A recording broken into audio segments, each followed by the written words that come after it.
नमस्कार दोस्तों। साहित्य जगत में एक पुस्तक आई और ये सिर्फ पुस्तक भर नहीं रही। इसको पढ़ने के पहले, और हाल के दिनों में ऐसा बहुत कम हुआ है कि कोई माथे पर लगाता है और फिर पढ़ना शुरू करता है। अद्भुत है। जिसने भी पढ़ा अपनी प्रतिक्रियाएं दी हैं। मैं भी कहूँगा आपसे कि आप राम राज्य को ज़रूर पढ़ें।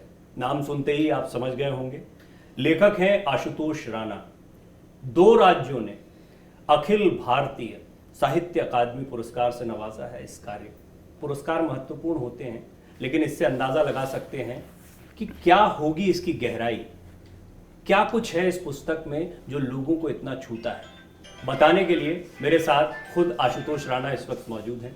आशुतोष जी, सबसे पहले बहुत बहुत स्वागत है। जी, बहुत बहुत धन्यवाद प्रवीण। इसके लिए बधाई आपको। सबसे पहले साहित्य अकादमी पुरस्कारों के लिए बधाई। अब सबसे महत्वपूर्ण बात है कि जब मैं इसके पन्नों को खोलता हूँ और शुरुआती दौर में ही आता हूँ तो मुझे सृजनशीलता के विषय में पता लगता है कि सृजन की शक्ति कहाँ से आती है। ऐसी अद्भुत रचना मैं दर्शकों को भी दिखाना चाहूँगा। वो है परम पूज्य पंडित देव प्रभाकर जी शास्त्री, जिनको दद्दा जी के नाम से भी सभी लोग जानते हैं। कैसे दी इन्होंने सृजन की शक्ति आप? अब ये तो वही जाने, हम तो सिर्फ इतना मान के चलते हैं कि हालांकि चौपाई ये है कि जा पर कृपा राम की होई, लेकिन अब हमारे राम तो हमारे परम पूज्य गुरुदेव परम पूज्य दद्दा जी हैं। तो जा पर कृपा गुरु की होई, ता पर कृपा करे सब कोई वाली स्थिति होती है। और इस चीज़ में हमारा अखंड विश्वास है कि कोई भी व्यक्ति गुरु तक नहीं पहुंचता, वो गुरु ही होते हैं जो अपने शिष्यों का चुनाव करते हैं। तो ये मेरा परम सौभाग्य है कि परम पूज्य दद्दा जी ने मुझे शिष्य के तौर पर स्वीकार किया। बहुत से गुरुओं के शिष्य होते हैं, बहुत से गुरुओं के सेवक होते हैं, बहुत से गुरुओं के भक्त होते हैं, लेकिन कुछ लोग होते हैं जो मैं अपने संदर्भ में ये कहूँगा कि मैं गुरु का आविष्कार हूँ, उनकी मैं निर्मिति हूँ। एक बड़ी महत्वपूर्ण बात ये भी है कि आशुतोष राणा लगातार फिल्में करते रहे। ओटीटी हो, टेलीविज़न हो, बड़ा पर्दा हो, मंच हो, स्टेज हो, हर जगह आप प्रस्तुतियां देते हैं। और उसके बाद में भी आज लोग कहते हैं दुश्मन बड़ा याद है, संघर्ष बड़ा याद है। वो जो 2 आपने फिर बैक टू बैक अवार्ड्स भी आपने उसमें लिए। तो इसके बाद में आपकी जो छवि है वो और राम राज्य जैसी निर्मिति करना, ये दोनों कई लोगों को ऐसा लगता है कि बड़ी विरोधाभासी चीज़ें हैं। वो क्योंकि पर्दे पर आपका एक अलग व्यक्तित्व देखते हैं, आपके लेखन में एक अलग व्यक्तित्व देखते हैं। जब आप कविताएं पढ़ते हैं, मोटिवेट करते हैं, आप आध्यात्मिक चर्चाएं करते हैं, तो आपका अलग व्यक्तित्व दिखता है। क्या है आपका व्यक्तित्व? लोग कहते हैं कि आपका परिचय होता है, हम परिचय के तौर पर कुछ तथ्यों को अपना परिचय बता देते हैं, लेकिन ये क्या है, यही जानने के लिए इस जगत में हमारा जन्म होता है, आपका जन्म होता है। क्योंकि हमारी विस्मृति को स्मृति में बदलने का काम ही गुरु लोग करते हैं। तो आपने अब अभिनय को अगर आप अलग रखेंगे और लेखन को अगर आप अलग रखेंगे, तो मैं ये कहूँगा कि दोनों ही कला की श्रेणी में आते हैं। और कला का मतलब ही होता है जो निराकार को साकार करे उसे आप कलाकार कहते हैं, जो अमूर्त को मूर्त रूप प्रदान कर दे उसे आप कलाकार कहते हैं। तो मेरा अपना ये मानना है कि अभिनय जो होता है वो संसार की पीड़ा को स्वपीड़ा बनाता है, परानुभूति को स्वानुभूति बनाना अभिनय है। और लेखन जो है वो स्वानुभूति को परानुभूति बना देने की प्रक्रिया मानी जाती है। एक संसार से स्वयं की यात्रा है और दूसरी स्वयं से संसार की यात्रा है। तो मैं इसको इसी श्रेणी में लेता हूँ। तो इसलिए मेरे लिए ये अचंभित करने वाली बात नहीं है, क्योंकि हमारा ये मानना है कि आपने कहा दुश्मन और संघर्ष में हमने नकारात्मक किरदार किए, और देवादिदेव महादेव जो हैं उनका जो शाश्वत स्वर जिसे कहा जाता है वो ओंकार है। और ओंकार की जो बात आती है, तो जब नकार और सकार की सम्मिलित ध्वनि से ही ओंकार की उत्पत्ति होती है। तो ये सब हमारी और आपकी अवस्था है कि हमारी सबकी प्रकृति जो है वो त्रिगुणात्मक है, सतरजतम सबके अंदर है। बहुत लोगों के जहन में ये सवाल भी आता होगा, इतनी सारी फिल्में कर रहे हैं, इतने सारे प्रोजेक्ट्स हैं, लिखते कब हैं, कहाँ पर लिखते हैं आप, कितना समय, और अभी भी लेखन कर रहे हैं? जी, अब वो सवाल मुझे लगता है कि ये बिल्कुल वैसे ही मान के आप चलिए कि जैसे आप कितने ही व्यस्त क्यों ना रहें, अगर आपको भूख लगी है तो आप उस व्यस्तता में भी खाना खाने के लिए समय निकाल ही लेते हैं। तो अगर ये लिखना या अपने आप को व्यक्त करना या अनुभूत करना बिल्कुल उस भूख के जैसा है, तो विश्वास कीजिए समय का अभाव नहीं, क्योंकि मुझे किसी और से उधार थोड़ी लेना है समय। मुझे मेरा समय ही मेरे आनंद के लिए इस्तेमाल करना है, और सच्ची स्वतंत्रता ही वही होती है संसार में कि आप अपने समय का अपनी इच्छा के मुताबिक इस्तेमाल कर सकें। भाग्य क्या होता है? अपने हिस्से का समय, अपने भाग का समय ही भाग्य कहलाता है, जिसे आप अंग्रेजी में लक कह देते हैं। तो अपने हिस्से के समय का अपनी इच्छा के अनुसार उपयोग करना आपके सद्भाग्य की श्रेणी में आता है, और अपने हिस्से का समय का किसी अन्य की इच्छा के मुताबिक उपयोग करना, लोग कह देते हैं कि साहब हमने दूसरे के स्वप्न तो हम पूरे करते रहे, लेकिन खुद के स्वप्न देखने की भी फुर्सत नहीं रही। तो मुझे लगता है कि फिर वो सौभाग्यशाली की श्रेणी में नहीं आता। तो मैं अपने आप को ये मान के चलता हूँ कि चाहे वो लिखना हो, चाहे वो करना हो, उन भाग्यशाली लोगों में से हूँ मैं, जिसे करने का भी अवसर मिला, जिसे सोचने का भी अवसर मिला, जिसे बोलने का भी अवसर मिला। अन्यथा बहुत से लोग होते हैं जो, कुछ लोग लिखते बहुत अच्छा हैं लेकिन उन्हें बोलने के अवसर नहीं मिल पाते। कुछ लोग बोलते बहुत अच्छा हैं लेकिन उन्हें लिखने के अवसर नहीं मिल पाते। कुछ लोग करते बहुत अच्छा हैं लेकिन उन्हें बोलने और लिखने का अवसर नहीं मिल पाता। तो ये गुरु कृपा का ही साक्षात प्रमाण है कि हमको करने का, यानी अभिनय के माध्यम से उन निराकार भावों को साकार करने का भी अवसर मिला, इन निराकार भावों को साकार करके बोलने का भी अवसर मिला, और इन निराकार भावों को साकार रूप में, अक्षर रूप में लिखने का भी अवसर मिला। और सबसे आनंद का विषय ये है कि पढ़ने वाले ने भी उतना ही प्रेम दिया जितना प्रेम देखने वाले ने हमें दिया, और जितना प्रेम सुनने वालों ने हमें दिया। हाल के दिनों में साहित्य पर चर्चा या किसी साहित्यकार से बातचीत होना, ये एक तरीके से खोता सा चला जा रहा है। और अभी आपने साहित्य अकादमी पुरस्कार के मंच पर साहित्यकारों की एक परिभाषा भी सामने रखी, बड़ी चर्चा का विषय बनी। साहित्य को लेकर क्या चिंतित होने जैसा कोई समय है, या आपको लगता है असीम संभावनाएं हैं, और अगर ऐसा है तो फिर लेखक जो है वो साहित्यकार क्यों नहीं? बड़ी अच्छी, बहुत देखिए, लिखना, हर लेखक साहित्यकार नहीं होता। लिखना हम और आप सब जानते हैं, ये बिल्कुल वैसा ही है कि हम 2 वर्ष की उम्र में बोलना तो सीख जाते हैं, लेकिन क्या बोलना है, कैसे बोलना है, कब बोलना है और किससे बोलना है, इसे सीखते हुए हमारा पूरा जीवन निकल जाता है।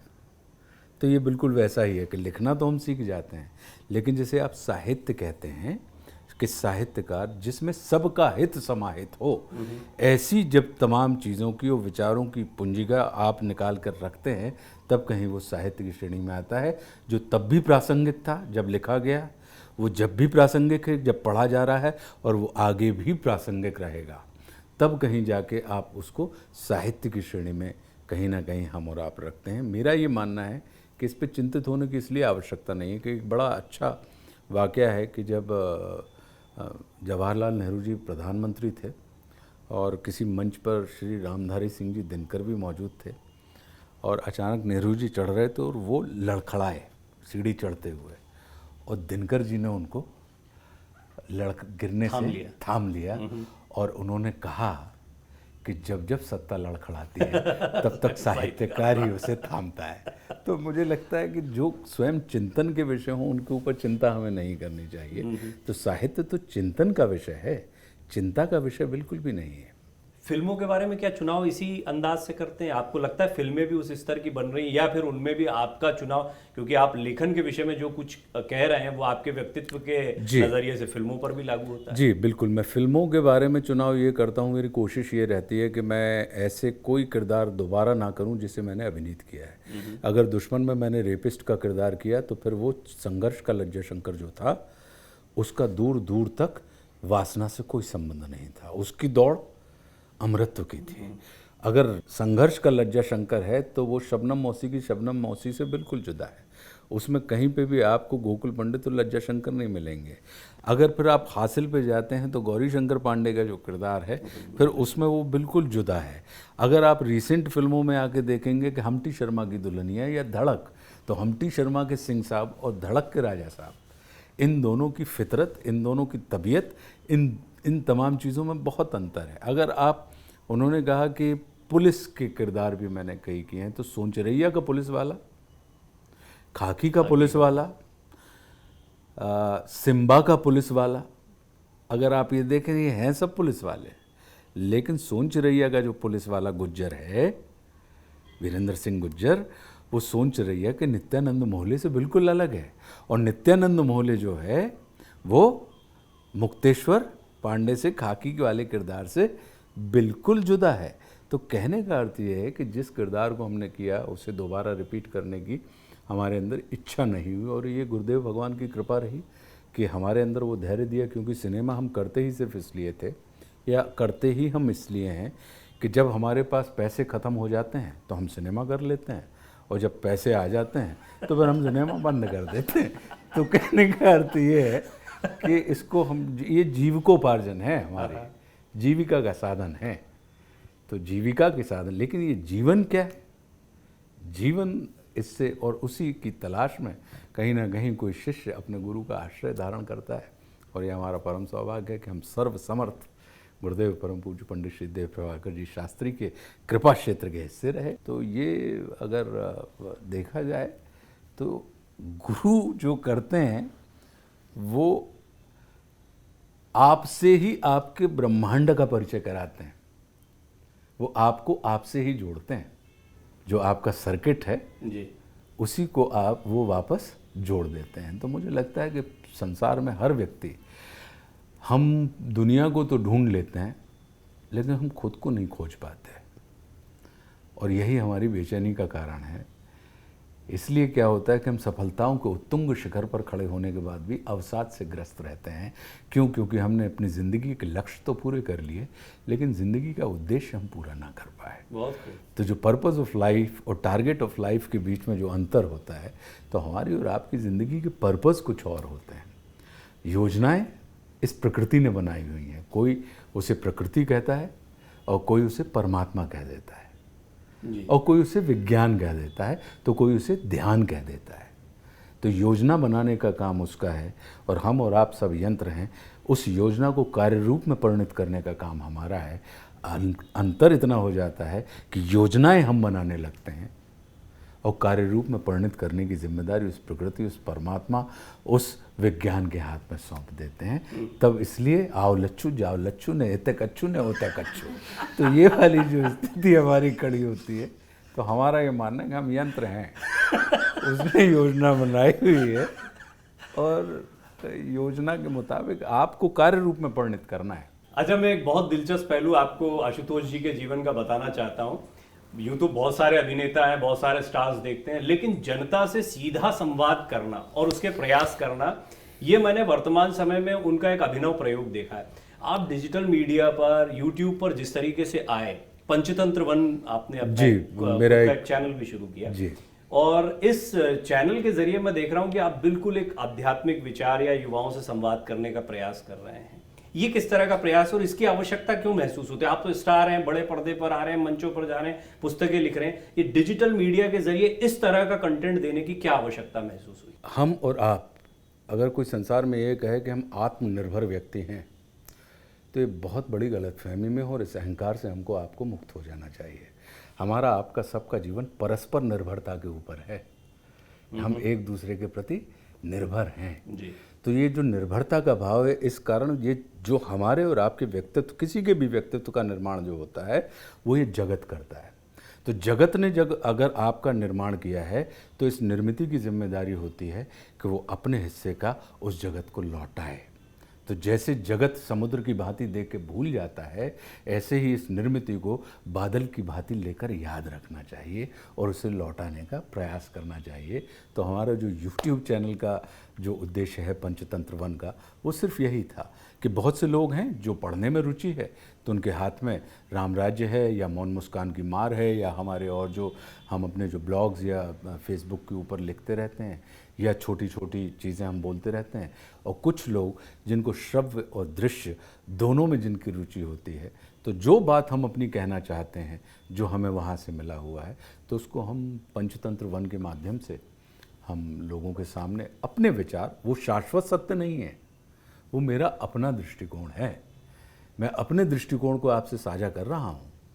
आपको सहमत करना मेरी रुचि का विषय नहीं है। मेरी कोशिश है कि आप अपने आप से सहमत हो जाएं, क्योंकि सुख मेरी सहमति में नहीं, स्वयं से सहमति में है।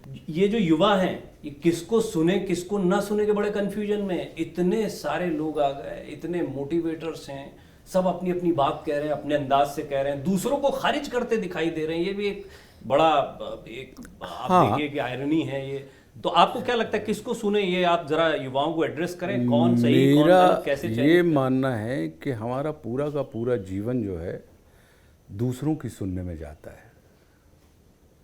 आप अपनी सुने। हम अपने आप से, लोग कहते हैं सेल्फ सेंटर्ड हो गए आप। अरे बहुत सेल्फ सेंटर्ड है।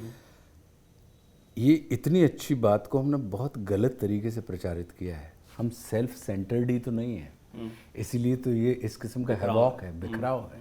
जिस दिन हम सचमुच में सेल्फ सेंटर्ड हो जाएंगे, जिसको आप सेल्फ सेंटर्ड, जिसमें आप अपने सेल्फ के प्रति केंद्रित हो गए और सेंटर में आ गए, तो आपके हिस्से का जो जगत होगा वह भी सेंटर्ड हो जाएगा। तो हमारा ये मानना है कि अपनी सुने।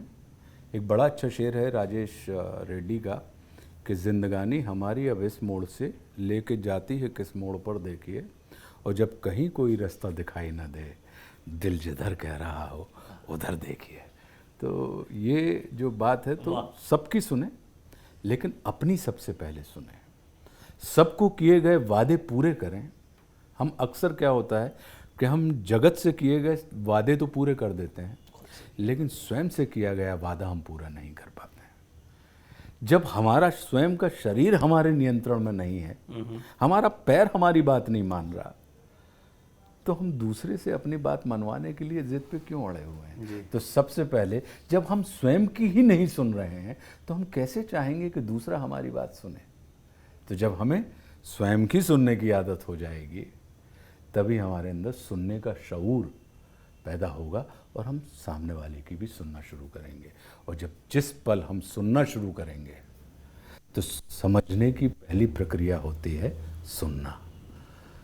तो सुनना शुरू करेंगे तो समझना शुरू करेंगे, समझना शुरू करेंगे तो सधना शुरू करेंगे, और सधना शुरू करेंगे तो संवरना शुरू करेंगे। और ये सुनना सीमित नहीं है कि कानों में जो ध्वनि पड़ रही है वहां तक सीमित है। आप पढ़ते भी है कुछ, तो आप समझ गए होंगे कि क्यों मोहित हो जाएंगे आप इसको पढ़ते हुए, क्योंकि इनको सुनते हुए भी समय जो है वो कैसे बीत जाता है ये समझ में नहीं आता है। तो निश्चित तौर पर इतने ही बेहतरीन अंदाज में ये पुस्तक भी लिखी गई है, राम राज्य, जिस पर हम चर्चा कर रहे थे। चर्चा क्योंकि अंतिम दौर में है। देवादिदेव महादेव जो हैं, आप परम पूज्य पंडित देव प्रभाकर जी शास्त्री दद्दा जी जो हैं, वो यज्ञ भी किया करते थे। सौभाग्य से मुझे भी यज्ञ कवर करने का मौका मिला कहीं। तो भगवान शिव को लेकर आपकी जो स्तुति है, शिव तांडव स्तुति, वो आजकल खासी चर्चा का विषय है। ये कोई आज के दौर का प्रयोग था, आप चाहते थे सरल भाषा में आ जाए, या आपको लगा कि कुछ आध्यात्मिक करना चाहिए, अचानक से हो गया प्रयोग है, या बहुत सोच विचार करके? इतना वायरल होता है, इतने लोग इसका इस्तेमाल कर रहे हैं, ये योजना कैसे जहन में आई थी? ये शिव भक्त सारे जानना चाहते हैं। ये कोई भी चीज़ अचानक घटित नहीं होती है, हर चीज़ की एक लंबी प्रक्रिया होती है। हम और आप भी अचानक इस जगत में, हमारा आपका जन्म नहीं हुआ।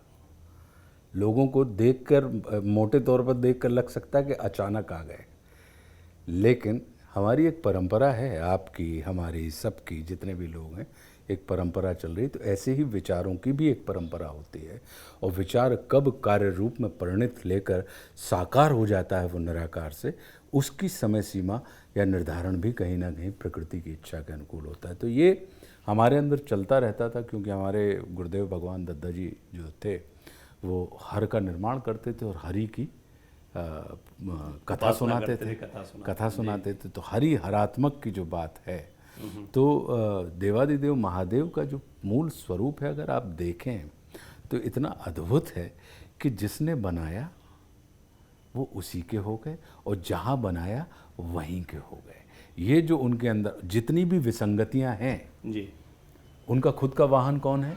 नंदी, बैल। जो उनकी मातेश्वरी जगत जननी जगदम्बा पार्वती मैया का वाहन कौन है? शेर। नंदी और शेर कौन है? एक दूसरे के परस्पर विरोधी। उनके छोटे पुत्र गणपति जी का वाहन? चूहा। उनके बड़े पुत्र कार्तिकेय जी का वाहन? ये एक दूसरे के परस्पर विरोधी। उनके गले का जो श्रृंगार है, जिसमें भुजंग है, वो इनके वाहनों के, चूहा और इसके मोर के विरोधी हैं, विरोधी। परस्पर। तो जहाँ पर तमाम विसंगतियों के बीच में जो संगति स्थापित कर दे वह शिव होता क्या है। बात तो ये वाली जो बात थी, तो हमारे मन में ये था कि जो तांडव स्तोत्र है जो रावण द्वारा विरचित है और संस्कृत में है, और कहा जाता है कि इसके उच्चारण से हमारे उच्चारण दोष भी समाप्त होते हैं। तो मन में था कि इतना अद्भुत, जब उसमें उनके श्रृंगार का वो लिखा हुआ है कि जब कभी कभी शिष्यों को अपने गुरु के सामने खड़े होते हैं और वो अपनी शक्ति का प्रदर्शन करना चाहते हैं और गुरु की थोड़ी सी हो सकता है तारीफ लेने के लिए या गुरु को, तो वो अहंकार की श्रेणी में आता है कि अपने गुरु के सामने ही अपनी शक्ति का प्रदर्शन करना। तो रावण उसी मद में जब गए और उन्होंने कहा कि आज अपने गुरु को मैं कैलाश समेत अपने सर पे उठा लूँगा। पार्वती जी ने देखा, पिता भले ही एक आध बार माफ़ कर दे बच्चे की उद्दंडता, लेकिन माता अपने बच्चे को अशिष्ट नहीं शिष्ट बनाना चाहती है। तो उन्होंने कहा कि देखिए इसके मन में ये विचार चल रहा है, तो उन्होंने कहा चिंता ना करें, मैं इसे शिष्ट करूंगा। जैसे ही उन्होंने रावण ने कैलाश के नीचे हाथ डाला, महादेव ने अपने सिर्फ अंगूठे से उसको थोड़ा सा दबा दिया और वो रावण जो अपनी भुजाओं में समस्त चीज़ें उठा सकता था वो बिलबिला के रह गए। और जब बिलबिला के रह गए तो फिर चिरोरी, जैसे अपन माता पिता के श्रृंगार की जो चिरोरी करते हैं ना कि आप कितने अच्छे हैं, आपका ये जो रूप है, तो वो चिरोरी है अगर देखा जाए जो शिव तांडव स्तोत्र है। उनके महादेव का जो श्रृंगार है कि जटा डवी गलत ज्वला प्रवाह पावितस्थले गले वलम वलम विताम भुजंग तुंग मालिकाम। तो वो इतनी अद्भुत स्तुति है कि हमें ये लगा, तो हमने हमारे अनुज तुल्य और इस देश के प्रख्यात गीतकार शायर आलोक श्रीवास्तव हैं, तो मुझे आलोक की लेखनी पे और आलोक की समझ पे भरोसा है। तो मैंने आलोक से निवेदन किया कि हमारे मन में ये इच्छा है कि ये जो, और ये जब महाकाल में एक बार हम लोग आज से 15 वर्ष पहले कर रहे थे, तो हमने ये संस्कृत में, आलोक उस समय किसी न्यूज़ चैनल में काम करते थे, तो संस्कृत वाला शिव तांडव स्तोत्र उन्होंने शूट किया था। तो हमने कहा वो जो किया था तो उसको मैं चाहता हूँ कि इसका हिंदी भावानुवाद, ताकि ये इतनी अद्भुत जो स्तुति है ये करोड़ों करोड़ों कंठ तक पहुँच जाए और सब इसे अपने कंठ में धारण करके नीलकंठ के जैसे घूमे। तो कृपा हुई आलोक के ऊपर, उन्होंने अद्भुत रचना लिखी और जो भावानुवाद उन्होंने किया कि जटाओं से है जिनके जल प्रवाह मात्य गंग का, गले में जिनके सज रहा है हार विश्व भुजंग का, डमट डमट डमट डमरू कह रहा शिवय शिवम, तरल अनल गगन पवन धरा धरा शिवय शिवम। विशेष हैं अशेष हैं प्रशेष हैं विशेष हैं, जो उनको जैसा साध ले वे उसके जैसा भेष है, वे नेत्र सूर्य देवता का चंद्रमा का भाल है, विलय भी वे प्रलय भी वे अकाल महाकाल है, उसी के नाथ हो लिए जो उनके साथ हो गया, वहीं के हो गए हैं वे जहाँ सुना शिवय शिवम डमट डमट। तो ये इतनी अद्भुत रचना तैयार हो गई कि, और आज जब मैं देखता हूँ कि सारे युवा लोग उसको अपनी रील के ऊपर चढ़ाते हैं, तो मन में एक सुकून और एक आनंद आता है कि नहीं, शिव तत्व आज भी हमारे समाज के अंदर कहीं ना कहीं उसी जाजल्यमान स्थिति में प्रवाहित हो रहा है। राम राज्य की तरह उसको भी हाथों हाथ लिया गया, दर्शक उसको, और ये बहुत ही सकारात्मक संकेत है कि इस तरह का कंटेंट भी कंज्यूम हो रहा है। चलते चलते ये बता दीजिए कि कुछ और संस्कृत की चीज़ें हिंदी में आ रही हैं, कुछ ऐसे? जी बिल्कुल बिल्कुल लेके आ रहे हैं हम। एक तो जब सप्तपदी जो होती है तो वो तैयार हो गई है कि शादियों में जो मंत्र बोले जाते हैं, जो वचन लिए जाते हैं, और लड़का लड़की दो बच्चे, एक बिटिया और एक बेटा बैठ के उन मंत्रों को सुनते हैं, लेकिन वो क्या हैं समझ नहीं है, तो वो क्या है और कैसे हैं, तो उसको वो तैयार हो गया है। तो जैसे ही देव उठेंगे और देव उठने के बाद जब भावनाओं पढ़ने का सिलसिला शुरू होगा तो वो भी जगत के सामने वो चीज़ भी आ जाएगी। फिर आदित्य हृदयम स्तोत्र जो है जी वो भी करने का मन है। फिर नमामि शमीशम निर्वाण रूपम, वो उसको हिंदी में करने का मन है। तो ऐसी कई सारी चीज़ें हैं तो बड़ी बेसब्री से इंतज़ार कर रहे हैं। फिलहाल तो बहुत सारी शुभकामनाएं आपको, आपके अभिनय के लिए, लेखन के लिए, और जो डिजिटल अवतार आपका देखने को मिल रहा है, आपको बहुत सारी शुभकामनाएं। आपको दूरदर्शन के दर्शक देखना चाहते हैं जल्द से जल्द। आशुतोष जी, ढेर सारी शुभकामनाएं। बहुत धन्यवाद। तमाम दर्शकों का बहुत धन्यवाद लगातार हमें देखने के लिए।